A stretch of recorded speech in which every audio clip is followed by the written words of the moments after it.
Mungkin kakak-kakak dari kelompok 6 bisa memperkenalkan dirinya. Baik, perkenalkan nama saya Talita dari Syamsuddin, biasa dipanggil Tana. Baik, perkenalkan nama saya Jumur Fadil Embas, bisa dipanggil Fadil, bisa juga Embas, bisa juga Jumur. Baik, perkenalkan nama saya Lesi Fazara, biasa dipanggil Alia. Oke, kita langsung saja ke pertanyaan pertama. Saya mewakili banyak awam yang mendengar istilah audit IT langsung pusing dan sakit kepala. Nah, langsung saja ke pertanyaan yang pertama. Kak, bisa dijelaskan secara simpel, audit IT itu sebenarnya apa sih? Kenapa perusahaan atau instansi harus repot-repot diaudit? Wah, pertanyaannya itu bagus sekali. Audit IT itu seperti mengecek kesehatan sistem teknologi yang dipakai oleh organisasi. Ibaratnya itu toh seperti kita punya mobil. Kita tuh harus dicek remnya dulu, oli dan mesinnya. Kalau tidak dicek itu bisa mogok di tengah jalan. Nah, audit IT itu memastikan bahwa sistemnya itu tetap aman, datanya terjaga, dan prosesnya itu sesuai standar. Wah, berarti kalau tidak diaudit bisa kayak naik motor tanpa rem ya Kak?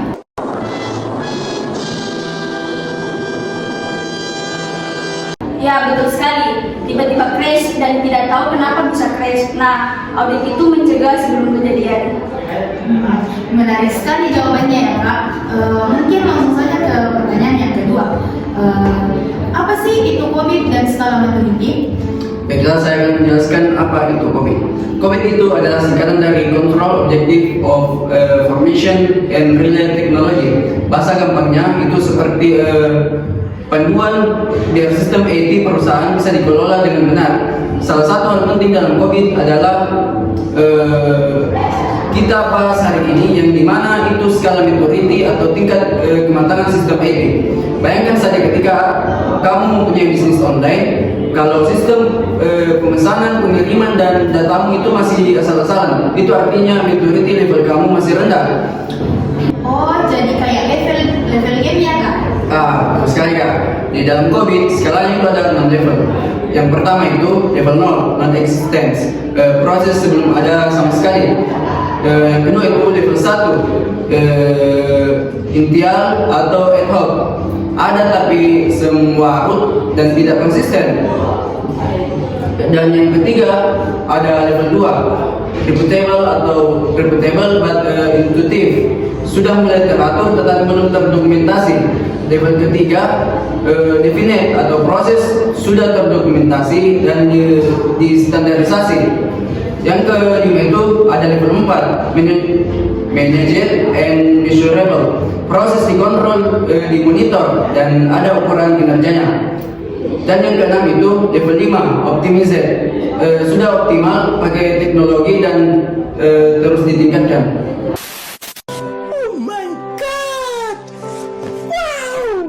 Oh, begitu ya Kak. Kak, boleh dong kasih contoh nyata di Indonesia yang pernah pakai audit IT dan skala maturity COVID ini, biar yang lain dapat bayangan yang jelas. Nah, tentu saja, salah satu studi kasus menarik itu terjadi di instansi pemerintah daerah yang dulunya masih menyimpan data keuangan memakai flash disk dan Excel. Nah, setelah diaudit ditemukan banyak potensi risiko kehilangan data. Lalu mereka mulai menerapkan prinsip-prinsip COVID yang dimana mulai membuat SOP, sistem backup otomatis dan dashboard control. Dan dalam 2 tahun itu mereka naik dari level 1 ke level 3 maturity. Wah, berarti bisa dibilang dari manual banget jadi semi profesional ya? Ya, dan hasilnya itu terasa seperti data menjadi lebih aman, pelayanan publik menjadi lebih cepat dan transparansi meningkat. Oh, oke. Oh gitu ya Kak. Ini kan kesannya buat perusahaan besar ya, tapi buat mahasiswa atau organisasi kecil perlu juga nggak sih audit atau dan maturity model kayak gini? Nah, menurutku itu tuh perlu sekali karena misalnya itu organisasi mahasiswa, pengelolaan data kegiatannya itu harus jelas seperti siapa yang menggunakan data, siapa yang mengontrol dan dicatat atau tidaknya. Kalau semua asal simpan di Google Drive pribadi tanpa backup, ya itu sangat-sangat beresiko. Wah, kayaknya harus juga audit laptop teman yang suka bawa data organisasi ke warnet. Audit kecil-kecilan gitu penting sekali nah. Aduh, tidak terasa nih kita sudah ngobrol cukup lama dan pembicaraan hari ini bisa dibilang luar biasa mantap. Mulai dari pengertian audit IT, pentingnya metode level dalam COVID, sampai pengalaman nyata dari lapangan. Semua itu kita kupas tuntas dengan bahasa yang mudah dicerna. Dan untuk para pendengar, semoga episode kali ini bisa membawa wawasan tak semua. Ingat, semakin tinggi metode level suatu organisasi, semakin siap menghadapi risiko dan perubahan.